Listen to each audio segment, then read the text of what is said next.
Namaste students, I am Shobha, Science faculty from Mangala Vidya Mandira. Today, let us see the third chapter in our science, that is synthetic fibers and plastics. The clothes which we wear are made up of fabrics. Fabrics are made from fibers obtained from natural source or from artificial source. Fibers are also used for making large variety of household articles. These fibers, either it may be from natural fibers like cotton, wool or silk, which is obtained from plants and animals, and sometimes it may be the synthetic fibers, which on other hand is made by human beings, hence they are called as synthetic fibers. So let us study more about this synthetic fibers in this chapter. This synthetic fibers is also known as a chain of small units joined together. Each small unit is actually a chemical substance. Many such chemical units combine to form a large unit called as polymer.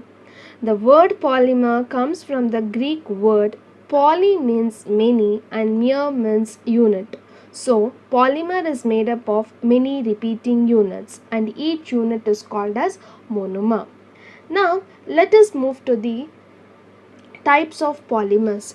There are actually two types of polymers. One is natural, another one is synthetic. Natural polymers, an example is cotton, which is a polymer of cellulose made up of many large monomer unit, which is glucose.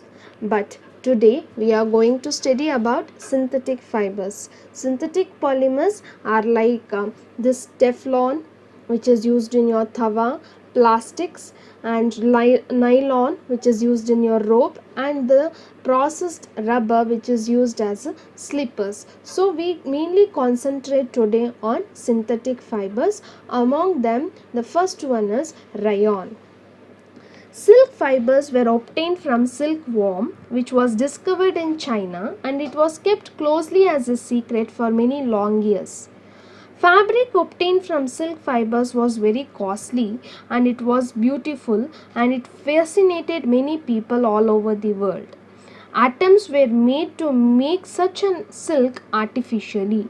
Towards the end of 19th century, scientists were successful in obtaining fabric which was having the properties similar to that of the silk. Such fiber which was obtained from the chemical treatment of wood pulp was called as rayon, or it is also called as artificial silk. Although rayon is obtained from the natural source, that is wood pulp, yet it is man-made fiber. It is cheaper than silk and can be worn like a silk fibers. It can also be dyed in variety of colors. As you can see in the picture, different colors you can obtain the rayon.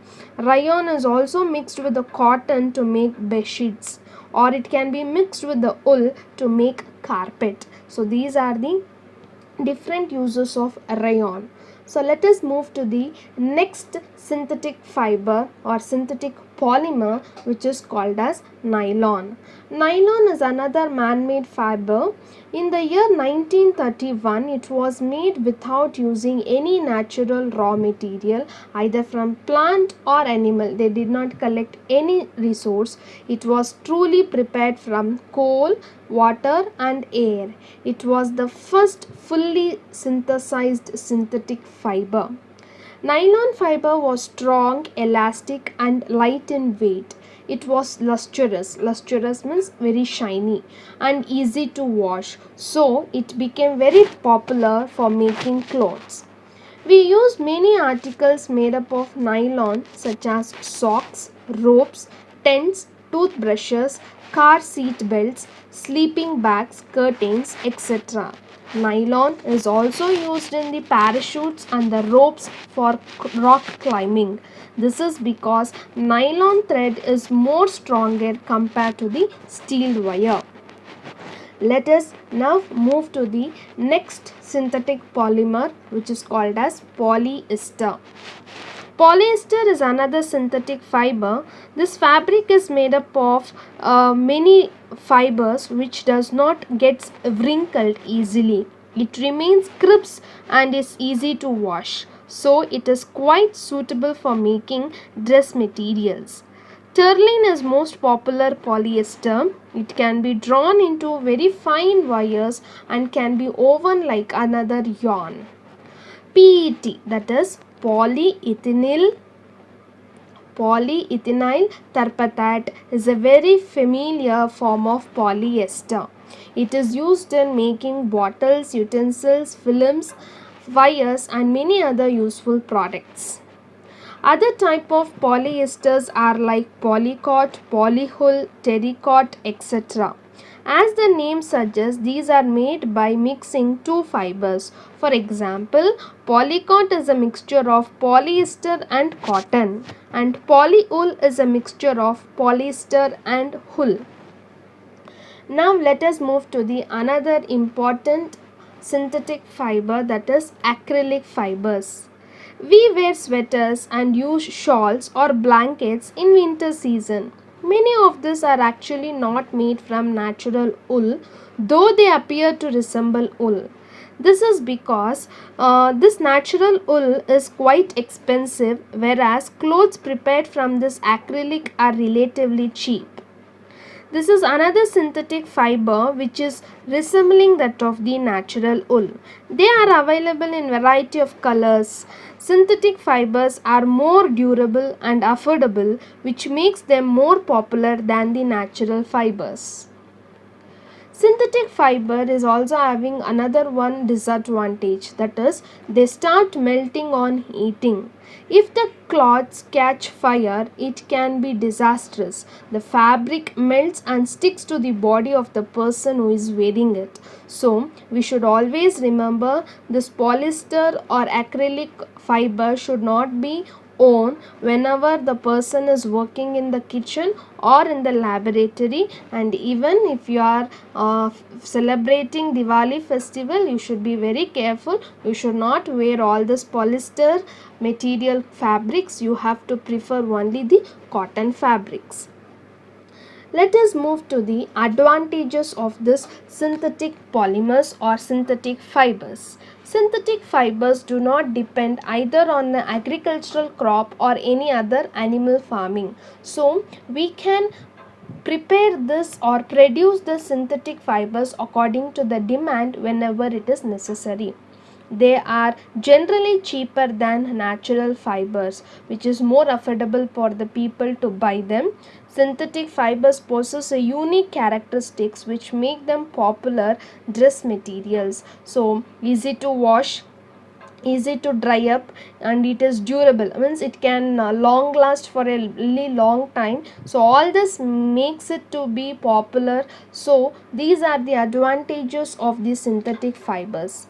Now let us move on to the disadvantage of the synthetic fibers. Synthetic fibers melt before they burn, so it is very dangerous. Some electrical charge accumulates on the synthetic fibers. The electrical charge cause irritations on the skin.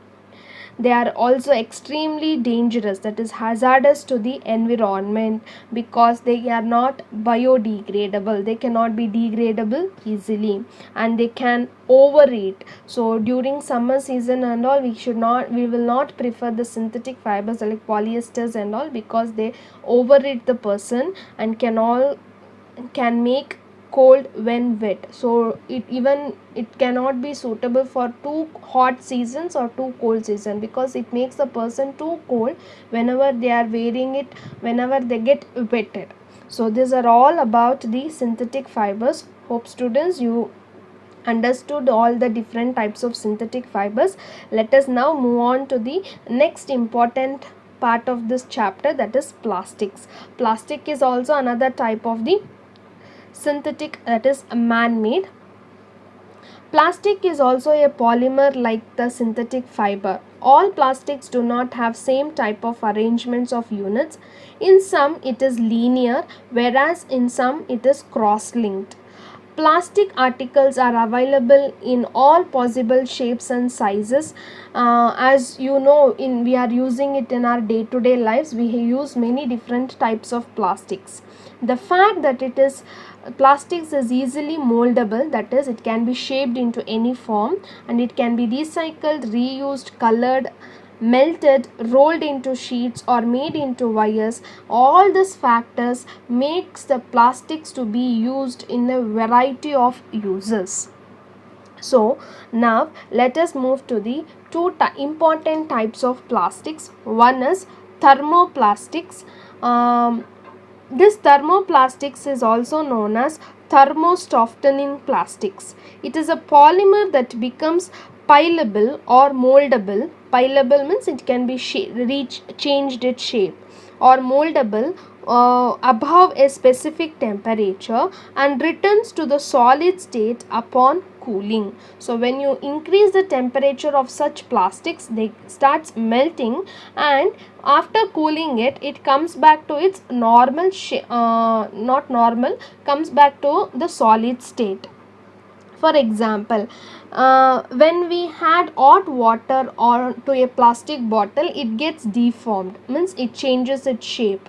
Such plastics which gets deformed easily on heating and can be bent easily are known as thermoplastics.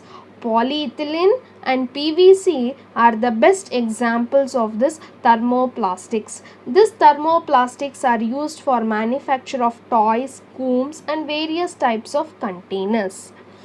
Now let us move to the another type of plastic, which is called as thermosetting plastics. There are some plastics which when molded once cannot be softened by heating. These are called as thermosetting plastic. Even if you increase its temperature also, you cannot melt those plastics. Such plastics are called as thermosetting plastics. The best known examples are bakelite and melamine. Bakelite is the one which we use it in the cooker handle, tawa handle, that is the bakelite material. It is a poor conductor of heat and electricity. It is used for making electrical switches, handles of various utensils, etc. Melamine is another important thermosetting plastic. It resists fire and can tolerate heat better than any other plastics. It is used for making floor tiles, kitchenware, and fabrics which resist fire. So there are different articles which is shown in the picture of thermosetting plastics. Students, now let us move to the properties of plastics, or why we choose more of plastics compared to the other articles. Usually whenever you want to store anything or whenever you want to transport anything, we need some articles to be transported. So that article should possess three main character. One is they should be light in weight and they should be durable. Durable means they should come for a longer period of time, and they should be non-reactive. So whatever the things we are putting into that articles, they should not react with them. Based on these three properties, we can select two things. One is metal articles and plastic articles. These two also possess all the three properties. Both are light in weight, both are durable, and both are non-reactive. But the disadvantage in metals is they start corroding. Corroding means they get rusted when they are exposed to air and water. They get rusted, and also the corrosion problem occurs. Rusting and corrosion is one and the same, but these two problems are not there with plastics. So plastics are non-reactive, they are poor conductors of heat and electricity, and they are very strong and they are very durable. So let us see all these properties of plastic which is made that plastic to be chosen as a most popular article. First one is plastic is non-reactive. When you expose any metal like iron, they get rusted when they are left exposed to moisture and air. But plastics do not react with any water and air. They are not corroded easily. That is why they are used to store various kinds of chemicals, including many dangerous chemicals. Little bit highly reactive chemicals can be stored in this plastic containers. Next, like you can see here students, the medicines and all also can be stored in this plastic containers. Gloves, they can be made up of plastic, even the syringe. So medically also this plastic is being used widely because of its non-reactive nature. It is light and strong and durable. So when you talk about this strongness and durability, plastic containers are very strong compared to the other articles. In the very olden days, we were using iron or steel materials which were heavy in weight, but today instead of them we are using plastic materials which is light in weight. And this metal or iron articles were reactive, means on whatever the food particles we put, they start reacting with it. But the plastic articles, they also react but not much reactive, and they are only for short duration. They can be used only for a limited number of period, but here plastic can be used for a longer duration. And metals or iron or steel, they are very difficult to recycle or mold it back, but whereas this plastics can be easily molded into different shapes and sizes. We can start reusing it. Since this plastic is very light, strong and durable and can be molded into different shapes and sizes, it is being used for various purposes. They are generally cheaper than metals. Hence, they are widely used in industries and household articles. So, this is another important property of plastic. The last property of plastic is they are very poor conductor of heat and electricity. That is the reason why they are being used in the handles of the utensils, and they are also used as an covering for this copper and metallic wires in the conduction process. And in the testers and all, the handles of the testers, they are very poor conductors. So this is the reason where they are being used in all these articles. So now we have studied why this plastics is having more advantages compared to the other articles, and why we are preferring more on plastics compared to the other articles. In the same way, how much advantage the plastic is having, in the same way it is also having some disadvantage. So let us now go to the disadvantages of plastics. Whenever we go to market, students, we usually get the things packed in the plastic bag or a plastic cover, that is called as polyethylene cover or polythene bags. That is one reason why plastic waste keeps getting accumulated in our homes. Ultimately, plastic finds its way to the garbage. Disposal of the plastic is a major problem. Why it is a major problem? Because the material which gets decomposed through the natural process by the actions of microorganisms are called as biodegradable, but the materials which does not easily decompose by the natural process is called as non biodegradable. Since plastic takes several years to decompose, it is not environmental friendly. It causes environmental pollutions.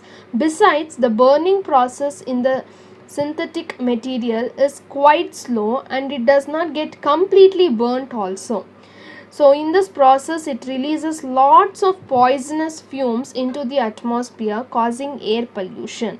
So plastic is two advantages to the our comfortable life. In the same way, it also causes many types of problems like cancer, melamine. As we have discussed, melamine is one of the type of plastics. So using the melamine articles is a major cause of cancer. So these are different types of disadvantage of uh, using plastics, which is harming our environment, including our human being, plants and animals.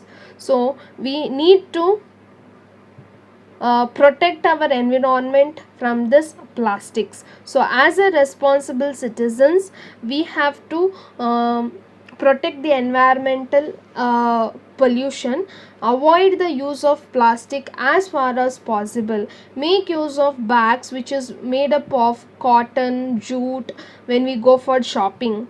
The biodegradable and the non biodegradable waste should be collected separately and disposed of separately. Practice, I hope everyone are practicing the same at home also. It is better to recycle the plastic waste. Most of the thermoplastics can be recycled. As a responsible citizen, at last, remembering that everyone should remember this 5R principles. What are these 5Rs? Reduce, reuse, recycle, recover and refuse. So if we cultivate this habit of 5 R's, we hope surely our country will be free from this plastic related problems. Thank you, children.